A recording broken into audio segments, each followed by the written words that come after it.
Hello green ক্রিপ্টোবাসী, আশা করি সবাই ভালো আছেন। আমি গ্রিন ভাই আজকে আপনাদের সাথে কথা বলবো বাইন্যান্স স্পটের পাশাপাশি আমরা কিভাবে ফিউচার ট্রেড করব। তো আমরা সবাই মোটামুটি স্পট ট্রেড করতে পারি। যারা নতুন অনেকে আছেন যারা কিনা ফিউচার ট্রেড করতে পারে না, তাদের জন্য এই ভিডিওটি কিভাবে আপনি সহজে ফিউচার ট্রেড করবেন।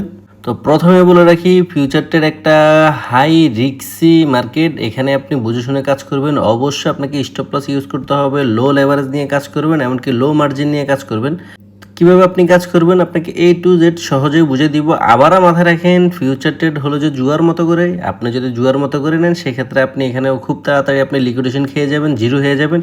আর যদি আপনি এই ফিউচার ট্রেডে অল্প অল্প প্রফিটের আশা করেন, অল্প অল্প লেভারেজ, অল্প অল্প ডলার দিয়ে কাজ করেন, সেই ক্ষেত্রে আপনি অল্প অল্প করে প্রফিট করতে পারবেন। কারণ আপনি যদি অল্প অল্প করে প্রফিট করতে পারেন, সেক্ষেত্রে মাস শেষে আপনার অ্যামাউন্টটা বড় হয়ে যাবে। কিন্তু আপনি যদি বেশি তাড়াহুড়ো করে প্রফিট করতে চান, সেক্ষেত্রে আপনি অনেক লস করে ফেলবেন। তো আমরা দেখাই দিই কীভাবে আপনি ফিউচার ট্রেডে যাবেন। আমরা বাইন্যান্সে চলে আসলাম। বাইন্যান্সে আসার পরে নিচে দেখেন এখানে ফিউচার ট্রেডের অপশন আছে। আমরা ফিউচার ট্রেডের অপশনের আগে আপনারা এখানে তো আপনাদের ফিউচার এখানের মধ্যে ফিউচারের মধ্যে আসবেন, আর সেখানে কিছু ডলার নিয়ে আসবেন।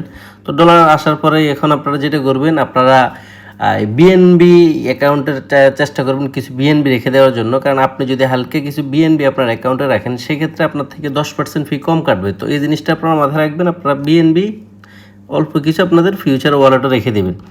এবার আমরা ফিউচারে চলে আসলাম। এবার আমরা যে কোনো একটা কয়েন কিনবো। কয়েন কেনার পরে এখানে দুইটা অপশন আছে, একটা হলো যে ক্রস আর একটা হলো যে আইসোলেট। এখানে দেখেন ক্রসে যদি আমি ক্লিক করি, এখানে ক্রস এবং আইসোলেট দুইটা অপশনে আছে। তো কোনটা ইউজ করবেন, আপনি যে কোনোটা ইউজ করতে পারেন। সেক্ষেত্রে আপনি স্টপ লস ইউজ করবেন, যেহেতু স্টপ লস ইউজ করলে দুইটাই আপনার কাছে সমান সমান মনে হবে। কিন্তু এই লেভারেজে যখন আসবেন, এখানে 10x লেখা আছে। আপনি যখন 10x-এ আসবেন, এই লেভারেজটা যদি আপনি বেশি নেন, সেক্ষেত্রে দেখা যায় আপনার যত বেশি দিয়ে নেবেন তত বেশি আপনার প্রফিট বা লস হবে। ধরেন আপনি এখন 1x দিচ্ছেন, 1x-এর মানে কি, বিটিসি 1% আপ হইলে আপনার 1% প্রফিট হবে। বিটিসি যদি আপনি লং নেন, 1% ডাউন যাইলে আপনার 1% লস হবে। এবার যদি আমরা 10 গুণ দিই, ধরেন এখানে আমরা 10 গুণ দিলাম, এখানে 10x দিলাম। 10x-এর মানে কি, যদি এখন বিটিসি 1% ফার্ম করে, সেক্ষেত্রে আপনি যদি লং করেন, সেক্ষেত্রে আপনার 10% প্রফিট হবে। আর বিটিসি যদি 1% ডাউন দেয়, তার মানে আপনার 10% আপনার ডাউন হবে। আবারও সহজভাবে বুঝে, যদি আপনি ধরেন এটা 100 গুণ দেন, আপনি 100 গুণ দিলেন, তার মানে বিটিসি যদি 1% ফার্ম করে, আপনার 100% প্রফিট হবে। আর বিটিসি যদি 1% ডাউন দেয়, তার মানে আপনার 100% লস হয়ে যাবে। ব্যাপারটা বুঝছেন আশা করি। তো এবার আমরা যেটা করবো, এখানে লেভারেজটা হলো খুবই গুরুত্বপূর্ণ। আপনি এই লেভারেজটা সবসময় 2x 3x 5x ইউজ করবেন।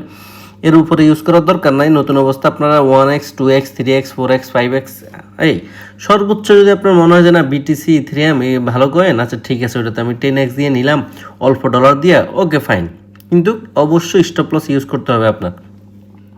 এবার আসি, আপনি যদি আইসোলেটে এন্ট্রি নেন, আইসোলেটে এন্ট্রি নিলে ধরেন আপনি একটা কয়েনে এন্ট্রি নিয়েছেন, আপনি স্টপ লস ইউজ করেন নাই, সেক্ষেত্রে আপনার আইসোলেটে যখন আপনার 100% লস শো করবে, তখন আপনার ট্রেডটা অটোমেটিক ক্লোজ হয়ে যাবে। কী কিছু বুঝছেন?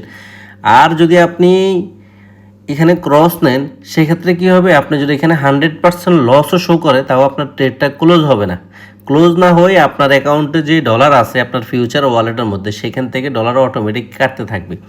তো কাটতে কাটতে যতক্ষণ পর্যন্ত আপনার ওয়ালেটের ডলার শেষ না হবে, ততক্ষণ পর্যন্ত এই ক্রসের ডলারগুলা আপনার এন্ট্রিটা হোল্ডে থাকবে। আশা করি বুঝতে পারছেন। তার মানে আপনি যদি ক্রসে এন্ট্রি নেন আর লেভারেজ বেশি নেন, সেক্ষেত্রে আপনার আইসোলেটে যেরকম না সর্বোচ্চ লস হবে 100%, কিন্তু ফিউচারে ক্রসে যদি আপনি এন্ট্রি নেন, সেক্ষেত্রে এটা আপনার ফিউচার ওয়ালেটে যেহেতু ডলার বেশি আছে, সেক্ষেত্রে আপনার 100%, 200%, 300% পর্যন্ত বা এর বেশি আপনার ডলার বেশি থাকলে এর বেশিও লস হয়ে যাবে। তাহলে আপনি যেটা করবেন, অবশ্যই আপনি ক্রসে কাজ করেন আর আইসোলেটে কাজ করেন, দুইটা জিনিসই খেয়াল রাখবেন। স্টপ লস ইউজ করতে হবে, একটা মাথায় রাখবেন। দ্বিতীয়ত হলো যে লেভারেজ নিতে হবে, লো লেভারেজ নিতে হবে, এই জিনিসটা মাথায় রাখবেন। তাহলে আপনি আইসোলেটে এন্ট্রি দিতে পারেন আর আপনি ক্রস এন্ট্রি নিতে পারেন, দুইটা আপনার জন্য তখন সমান। আর যদি আপনার মনে হয় যে না আপনি মনে করেন রিস্ক নেবেন না, তাহলে আপনার রিস্ক না নিলে আইসোলেটে আপনি কাজ করবেন। দুইটার এন্ট্রি আর ক্লোজ সেমই। সেক্ষেত্রে জাস্ট আইসোলেটে নিলে আপনি যত ডলার দিয়ে এন্ট্রি নেবেন, লস হইলেই সর্বোচ্চ ওই ডলারগুলোই লস হবে।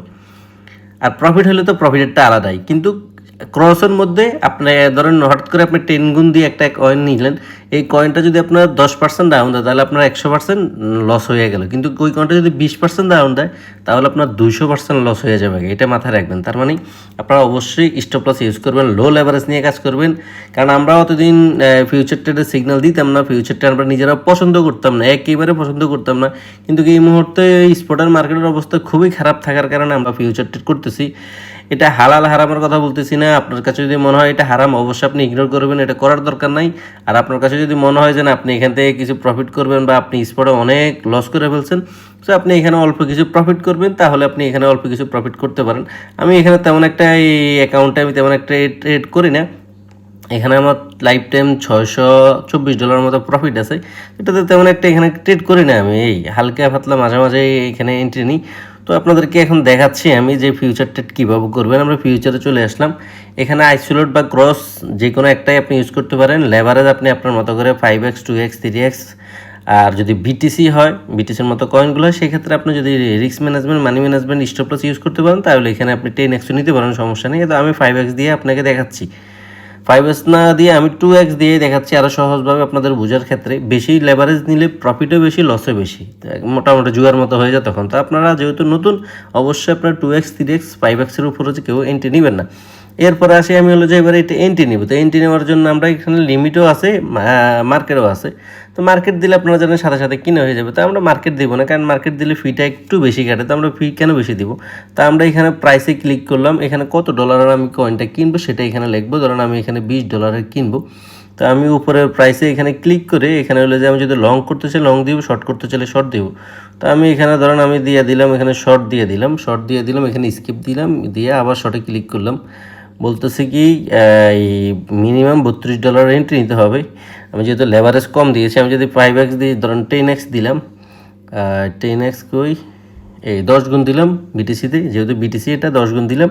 এবার আমি যদি এটাকে এখানে $10 দিই, $10 দিলাম, উপরের প্রাইসে ক্লিক করলাম, এই প্রাইসে ক্লিক করার পর এখানে শর্টে ক্লিক করলাম, দেখেন শর্টে ক্লিক করলাম আমি, সাথে সাথে আমার এই এন্ট্রিটা এখানে কি হলো অর্ডার পড়ে গেল। যেহেতু আমার অর্ডার পড়ে গেল তার মানে এটা লিমিটে পড়ে রয়েছে, আমি চাচ্ছি ইনস্ট্যান্ট নেওয়ার জন্য, আমি আবার এটা ক্যান্সেল করে দিব, এখানে ক্যান্সেল দিয়ে দিছি। দেওয়ার পর আবার এই কয়েনটা আমি নিব, উপরের প্রাইসে ক্লিক করলাম, এই যে উপরের প্রাইসে ক্লিক করে আবার এখানে $10 দিলাম, $10 দিয়ে আমি এখানে নিতে শর্ট দিয়ে দিলাম, হাতে সাথে আমার এন্ট্রি হয়ে গেছে। দেখেন আমি টোটাল এখানে একটা জিনিস মাথায় রাখবেন, আপনি $10 যদি এন্ট্রি নেন সেক্ষেত্রে এখানে কিন্তু $10 হবে না, মাঝে মাঝে এখানে কম হয়ে যাবে, ম্যাক্সিমাম টাইমে কম হবে। তো এই যে দেখেন আমি টোটাল এন্ট্রি নিয়েছিলাম $10, কিন্তু আমার এন্ট্রি হয়েছে $6.46। 10 গুণ দিয়ে এটার যদি এবার 10 গুণ দেন তাহলে হয়ে যাবে কি অলমোস্ট মনে করেন যে $64 প্লাস, মানে আমার এটা 10 গুণ লেভারেজে $64 প্লাস হয়ে গেছে। যে দেখেন এখানে সাইজ অলমোস্ট $65 হয়ে গেছে, এই জিনিসটা আপনারা মাথায় রাখবেন। এখানে মার্জিন মানে আপনি কত ডলার দিয়ে এন্ট্রি নিয়েছেন সেটাই এখানে শো করতেছে, আর সাইজ মানে হলো যে আপনি 10 যে সাইজ নিয়েছেন যে ডলারটা সেটা হলো যে যত লেভারেজ দিয়ে নেবেন সেটাই গুণ দিয়ে এখানে শো করবে। এখানে এন্ট্রি প্রাইস আছে আপনার $65,016, আর মার্কেট প্রাইস আছে দেখেন $65,178। এই জিনিসটা মাথায় রাখবেন। এবার লিকুইডেশন প্রাইস আমি যেহেতু আইসোলেটে নিছি, যে দেখেন আমি আইসোলেটে নিছি, আমি যদি স্টপ লস ইউজ না করি তাহলে $71,201 যখনই যাবে মার্কেট আমার লিকুইডেশন হয়ে যাবে। আর যদি মার্কেট নিচে যায় সেক্ষেত্রে তো আমার প্রফিট হবেই, যেহেতু আমি শর্ট নিয়েছি। তো তার মানে আপনারা দেখেন যদি আমি এখানে আইসোলেট না নিয়ে যদি ক্রস নিতাম সেক্ষেত্রে আমার লিকুইডেশন প্রাইস অনেক নিচে শো করতো, তো সেক্ষেত্রে আমি লিকুইডেশনটা খেতাম না বিটিসির মতো কয়েনগুলোতে। তবে আপনারা যেটা করবেন অবশ্যই স্টপ লস ইউজ করবেন। আপনার লিকুইডেশন প্রাইস অনেক দূরে বলে আপনি মনে করেন কয়েনটা হোল্ড করবেন, এরকম বল করা যাবে না। আপনি যেটা করবেন আপনি এখানে এই যে এখানে আপনি 65,000 কিনছেন, এখন আপনি এটা ট্রাই করবেন যে এটার আমি কত দূর পর্যন্ত নিতে পারি। আপনি এখানে যেয়ে আপনি আপনার মতো করে কত দূর পর্যন্ত নিয়ে যে আমি মাঝে মাঝে স্ক্যাল্পিং করি, আপনি স্টপ লস কোন জায়গা আপনার জন্য ভালো হয় আপনি সেটা স্টপ লস বাহির করবেন। বা যাদের সিগন্যাল আপনি ফলো করেন অবশ্যই তাদের থেকে স্টপ লস নিয়ে নেবেন, কারণ স্টপ লস এখানে খুবই গুরুত্বপূর্ণ। হঠাৎ করে যদি মার্কেট বিগ ফার্ম করা শুরু করে দেয়, মার্কেটে ভালো ভলিউম ঢুকে যায় বা গুড নিউজ চলে আসে, সেক্ষেত্রে মার্কেট অনেক ফার্ম করে ফেলতে পারে, যাতে আপনি স্টপ লস ইউজ করার কারণে আপনার লিমিটেড একটা লস হয়ে আপনি ক্লোজ করে চলে আসতে পারেন। তো এই জিনিসটা মাথায় রাখবেন। এখন এই এন্ট্রিটা ক্লোজ করবেন কীভাবে আপনাকে দেখাচ্ছি। ধরুন আপনি তো এন্ট্রি নিয়েছেন, আমরা ফিউচারে স্পটে দেখেছি যে এই সেম জায়গাতে আমরা যেভাবে বাই করি সেল অপশন পাই, কিন্তু এখানে ওই অপশন নাই। এখানে আপনি যে এন্ট্রিটা এখানে শো করতেছে এটার এখানে ক্লোজ অপশন নিচে দেখা আছে, ক্লোজের মধ্যে ক্লিক করবেন। যদি মার্কেট এখানে থাকে, মার্কেট দিয়ে যদি 100% এখানে দিয়ে আপনি এখানে যদি 100% দেন, দিয়ে যদি আমি এখন কনফার্মে ক্লিক করি, সাথে সাথে আমার এটা সেল হয়ে যাবে। আর যদি আমি লিমিট দিই, লিমিট দিয়ে তো আপনার লিমিটের হিসাবে বুঝেন যে লিমিট দিয়ে যে প্রাইসে লাগাবেন সেই প্রাইস দিয়ে এখানের মধ্যে আপনি কনফার্ম করে দিবেন। কনফার্ম করলে মার্কেট যখন ওইখানে যাবে সাথে সাথে আপনার সেল হয়ে যাবে। তো এটাই আর কি আইসোলেট, এমন মনে করেন যে এই ক্রস দুইটাই আপনি ইউজ করতে পারেন, সমস্যা নেই। অবশ্যই লেভারেজ লো লেভারেজ নেবেন, আর অবশ্যই মার্জিন কম নেবেন, আর অবশ্যই স্টপ লস ইউজ করতে হবে। এই যে আমার এন্ট্রিটা ক্লোজ হয়ে গেছে মার্কেট যে ওইখানে যাওয়ার পরে। তো এই ছিল আজকের ভিডিও, আশা করি ভিডিওটা ভালো লেগেছে। ভিডিওটা ভালো লাগলে অবশ্যই আমাদের চ্যানেলটি সাবস্ক্রাইব করে দিবেন। ভালো থাকবেন, সুস্থ থাকবেন, আল্লাহ হাফেজ।